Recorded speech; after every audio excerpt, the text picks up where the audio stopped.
Perezida w'u Burundi Evariste Ndayishimiye yagarutse mu itangazamakuru avuga ku mubano w'igihugu cyabo n'u Rwanda wazambye guhera mu myaka 2 n'igice ishize ndetse n'ingingo zikomeye zavuzweho cyane mu bihe bitandukanye. Kuri iyi nshuro Ndayishimiye yaganiriye n'umunyamakuru wa YAGA Burundi. Iki kiganiro cyabaye tariki ya 15 Mata ariko gisohoka ku muyoboro wa YouTube ku ya 18 Mata 2026. Ndayishimiye yabajijwe niba ashobora kujya mu Rwanda muri iki gihe, asubiza ko aba yasabwe kujyayo nk'umuyobozi w'umuryango wa Afurika yunze ubumwe yajyayo kuko ibibazo biri hagati y'ibihugu gusa. Ikibazo cy'imigenderanire hagati y'u Rwanda n'u Burundi si ikibazo cy'imigenderanire ya Afurika, ni ikibazo cy'imigenderanire hagati y'u Rwanda n'u Burundi. None u Rwanda ntiduhurira mu manama y'ibihugu byo mu karere bya Afurika cyangwa ku isi, none ntiduhura twese.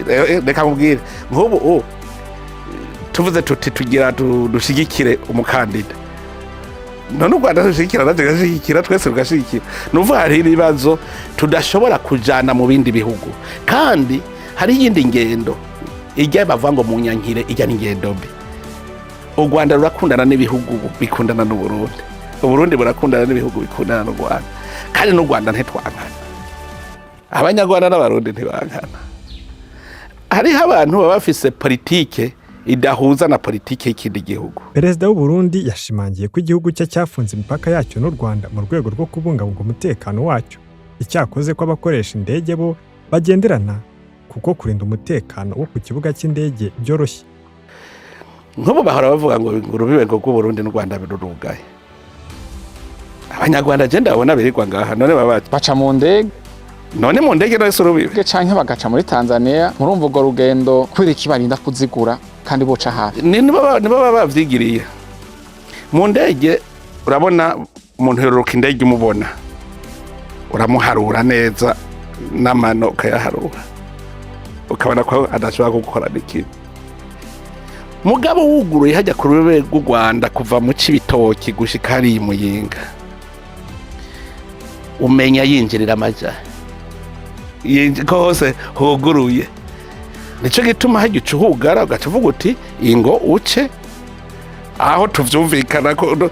Urumva u Rwanda ntituvyumvikana ko ivyerekeye abagizi ba nabi baza gutera u Burundi.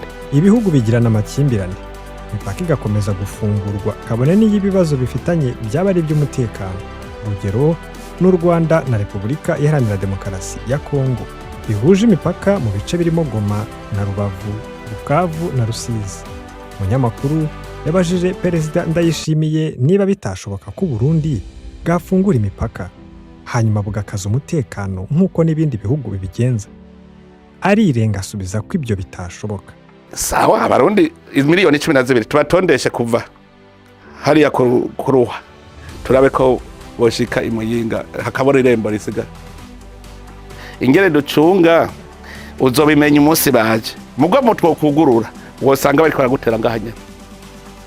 Mugabo twe turiko turicungira kugere twicungira umunsi bazoza uzobimenya. Kuva mu mpera za 2023 ubwo leta y'u Burundi yagaragazaga ko hari abashobora guhungabanya umutekano baturutse mu Rwanda, u Rwanda rwabiteye twatsi rusobanura ko abarwanya ubutegetsi bwa Ndayishimiye barimo bo mu mutwe wa Red Tabara bakorera mu burasirazuba bwa RDC.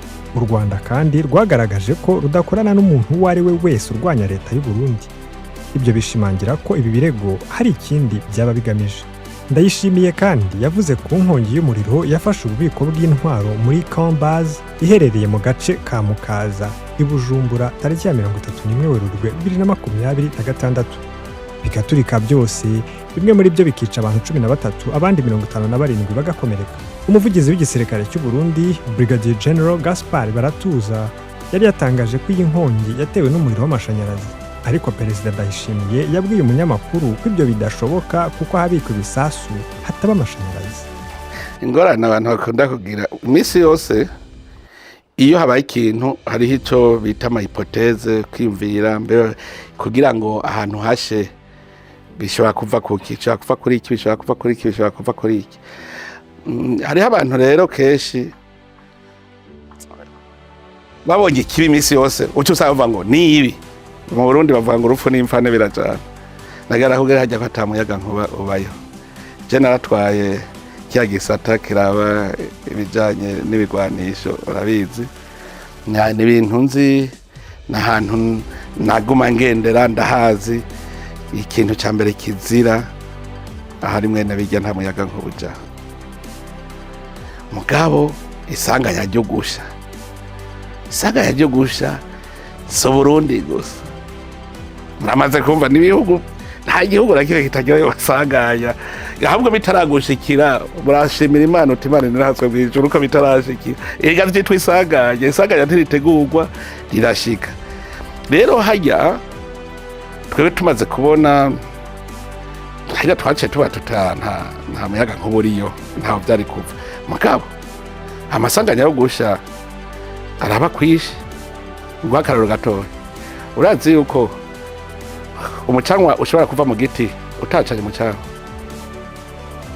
ku giti gutya uragira iki si frote ugize gutya ugafrota umuhini ku wundi muhini wisuka umucanwa ntuza ikibaho cumye none bijya subigwanisha vyose kandi bifise ibintu bisha n'ingoga nuvuga ubushuhe ahantu hashushe cyane birashoboka ukazibona nka kimwe kiraturitse kubera ubwo bushuhe gituritse gacaye turitse ibindi ibyo birashoboka hajya rero iyo bibaye twebwe icyo dukora duca rutangura amatohoza neza yimbitse amatohoza uyatanguye umunsi ntubuyahejeje uragira buke buke urabaza bari bahari twebwe tubaza buke buke.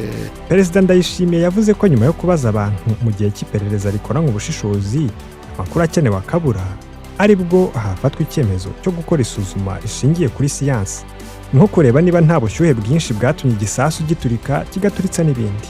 Tariki ya 11 Werurwe General Guillaume Bunyoni wabaye Minisitiri w'Intebe w'u Burundi kuva mu 2020 kugeza mu 2022 yarafunguwe nyuma y'imyaka hafi 3 atawe muri yombi akekwaho gutegura umugambi wo kwica umukuru w'igihugu guhungabanya ubukungu bw'igihugu no gutunga intwaro binyuranyije n'amategeko. General Bunyoni yafunguwe by'agateganyo bitewe n'impamvu z'uburwayi kuko kuva mu Kwakira 2025 yakuwe muri gereza nkuru ya Gitega ajyanwa mu bitaro kugira ngo abaganga bite ku buzima bwe.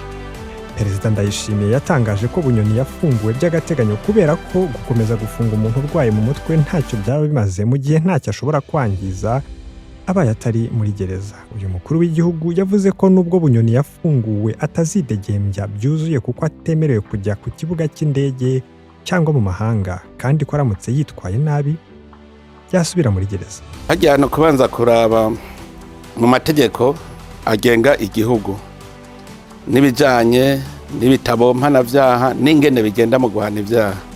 Burya ku bwangingo nta bantu baba bakwiye kuba imfungwa ku bwangingo muga kubera iki umuntu bamufunga bamushyira mu ibohero kugira ntabandanye akora ico cyaha kuko abandanije agikora ni nk'uko nta butegetsi bukingira bene gihugu baburiho. Rero iyo abantu bari bapfunzwe burya harakurikiranwa inyifato yiwe ingene yigenza hari yapfungiwe baguma mukurikirana ntibigira muheba. Hariho igihe rashika ku gihe atakira umuntu ashobora konona wa mutekano wa bene gihugu adasubira gukora cagicumuro. Nibajya rero hoza wumva bavuga ngo turabahaye ntuzeye navuga nti kuva mu munyororo vy'agateganyo kuko baba babona yuko ataco aza konona. Hariho n'uwundi usanga nk'amagara mukitse ku buryo atakigira inkomezi na zimwe zo gukora ikibi. Niba abandi wumva bavuga bati none nk'aba nk'umuntu agwaye mu mutwe waguma mu ibohero ariko arahanwa kandi nivyo rero hano umuntu agwaye mu mutwe. Ni ukuvuga rero ico kuba kiriho mu bijanye n'amategeko agenga ibihano biriho nico gituma umushikiriza amanza akizigenza arashobora kuraba ko niwajeje kuguma kurikirana abafungwa akabona ati uyu unaho yo kwitahira tuzoguma tumukurikirana ntacagiye konona.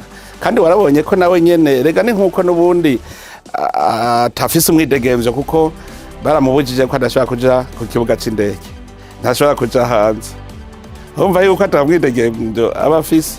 Bijya rero n'ibintu bisanzwe babonye yuko atakibi abandanya aza gukora biba ari bisanzwe. Ariko rero hariho igihe nk'ubu kibazo uti none ko hariho abandi tubona umenga nta kibi boja gukora, ubona umenga nta kibi boja gukora muga ntavyo ziko bagikora. Ni ukuvuga uraba ingene yiface, ingene ameze. Ni benshi bamaze kwandika basaba ati je ndavye naritoye amakosa nakoze ndumva yuko umuntu osubira akabivuga gutyo, muga muca mumuraba inyifato yiwe musanze ari myiza agataha.